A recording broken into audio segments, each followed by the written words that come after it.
right, the big question, tying it back to Mike Tomlin here, the game, 24-10, as bad as it gets. Everybody, I mean, that was the most embarrassing loss I've seen as a Pittsburgh, covering the Pittsburgh Steelers by far, and I've been through some rough ones. It just seemed like at every turn, the Steelers were doing something wrong and kicking themselves and shooting themselves in the foot.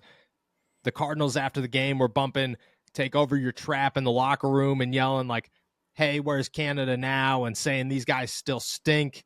They're having a field day. The big question, man, who's to blame for the Pittsburgh Steelers and for what happened yesterday?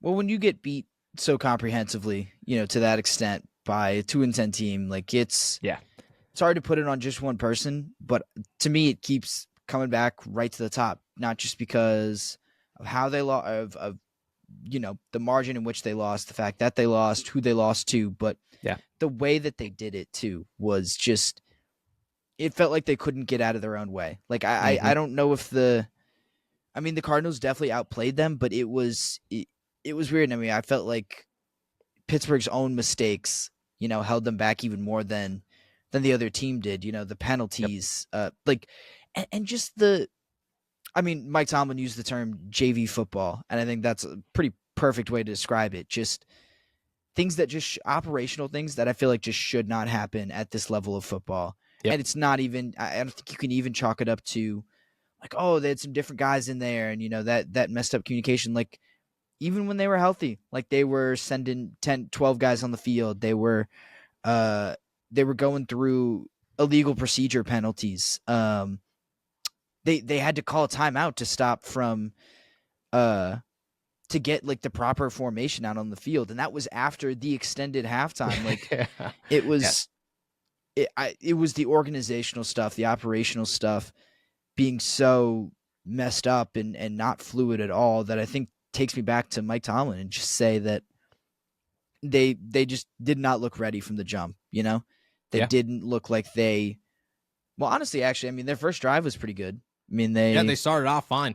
Right. But then it was everything else from there, just kind of snowballed. And to me, that's just always the technical things and the procedural things just always take me back to the coaching. And so Mike Tomlin, I feel like, has to shoulder the vast majority of the blame for this just because they didn't look ready to play. They didn't look prepared for this game at all, which, first of all, probably shouldn't matter against a team like the Arizona Cardinals. Like, sorry, the Steelers should have beaten them, no matter what, really, in my opinion. But it made it all the more embarrassing that you just didn't look like their minds were all the way there in this game. Yeah, it's crazy to think that it was week 13, and the Steelers are still talking about how bad the communication issues are within this football team. Like, it is week 13. Think about the guys on this. Like, I get it, there's been injuries, but think about the guys on this team, okay? You have Minkah Fitzpatrick, TJ Watt, and Cam Hayward. Those alone should be able to get you where you need to be as a defense. On offense, Kenny Pickett is here for a second year. Najee Harris, it just constantly talks about how big of a leader he is and everybody's how big of a leader Najee is, on top of having vets like Deontay Johnson and Allen Robinson, and then an offensive line that is outside of Broderick Jones, all established veterans. These are not nobodies. These are not players who have not been in the league. You have one guy who is a rookie, and he hasn't been called for anything. It's been everybody else. It is mind-blowing to me that we are in week 13 and the Steelers have not cleared up any of their communication issues. None. They have not fixed a single one of them. And exactly what you said, that goes right to the top. That is 100% on Mike Tomlin. You could say, oh, it's the players. Oh, it's the position coaches. Oh, it's the coordinators. Mike Tomlin controls that defense. Say what you want about TA. Mike Tomlin controls that defense, and the offense is working with a new offensive coordinator and a new play caller. It is 100% on Mike Tomlin. And at this point, like, it's crazy to think that for how much praise Mike Tomlin gets and how much people are just like, this guy maybe should win Coach of the Year, and the Steelers have Tomlin their way into a winning season and blah, blah, blah. He's the reason for their downfall at times, and he was definitely the reason for their downfall against the Arizona Cardinals. And it is just crazy to me how much he lacks basic coaching skills in in games like this. Like we sat in the cafeteria beforehand. We were eating, and everybody's talking about the same thing. This is a Tomlin game. Be careful, because this is a Tomlin game. This is a game Tomlin loses. And we're sitting, the Arizona Cardinals are so bad they can't do this. It's a Tomlin game. Turns it right into a Tomlin game. Like, you should not be a Hall of Fame coach and have the expectation that if the 2-10 Arizona Cardinals come to town, you're in trouble. That's crazy to me. But it's the truth, and it's the hard truth that the Steelers live with. It may be getting cool outside, but it's red hot on the field. So there's no better time than now to announce that today we've partnered with DraftKings, an official partner of the NFL. And thanks to DraftKings, we're bringing you even closer to the action. Right now, new customers who bet $5 will get $150 in bonus bets instantly. You heard that right, instantly. But that's not all. If you're already a DraftKings customer, you get a no-sweat same-game parlay. Get a bonus bet back if your same-game parlay / same-game parlay X doesn't hit. Max reward limits do apply. And if you're a multi-sport bettor, no worries. DraftKings allows you to combine multiple bets for a shot at an even bigger payout.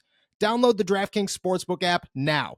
New customers who use our promo code ALLSteelers and bet $5 will get $150 in bonus bets instantly.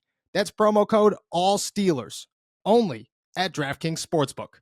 Yeah, I mean, I had people leading up to this week telling me that it was a trap game for the Steelers, and I was like, they are not good enough to have trap games, man. Like, this is not, like, I get it. The Cardinals are much worse, and they should win this game, but, like, they're nowhere near good enough to get trapped by anyone.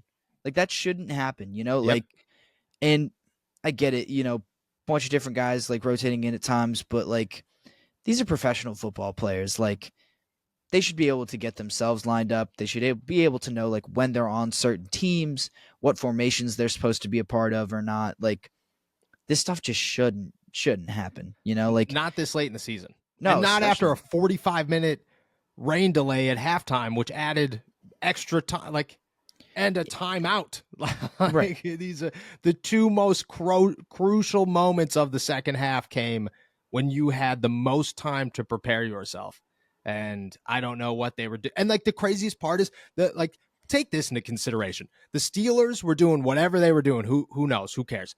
You want to know what the Cardinals were doing during the extended halftime? They were having a dance-off in the locker room. And they came out prepared. The Pittsburgh Steelers did not. That's just crazy. That's so crazy. That just doesn't make any sense. And, like, once you realize how much preparation and how much work goes into preparing a team for a game on Sunday, it makes even less sense, because it should never happen. Let me ask this. Is there any way that Tomlin's seat, seeing how the season played out, you're saying no already, got a little warm after yesterday? No, I don't think so. I mean, I think things would have to get much worse than this to... Yeah. I mean, that feels weird to say. We just kind of ran through all the reasons why this is one of the worst losses in recent history. But I still think, like, they would have to bottom out a little bit for Mike Tomlin for his seat to really even get warm. And I think even at that point, like, they're going to...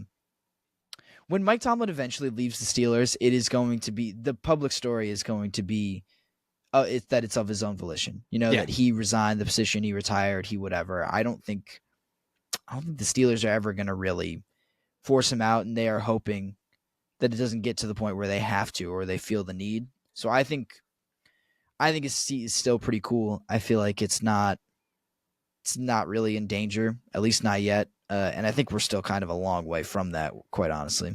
So I agree. I definitely agree. I think Tomlin's contract is up in like 3 years. I think this is like the beginning of a new 3-year deal.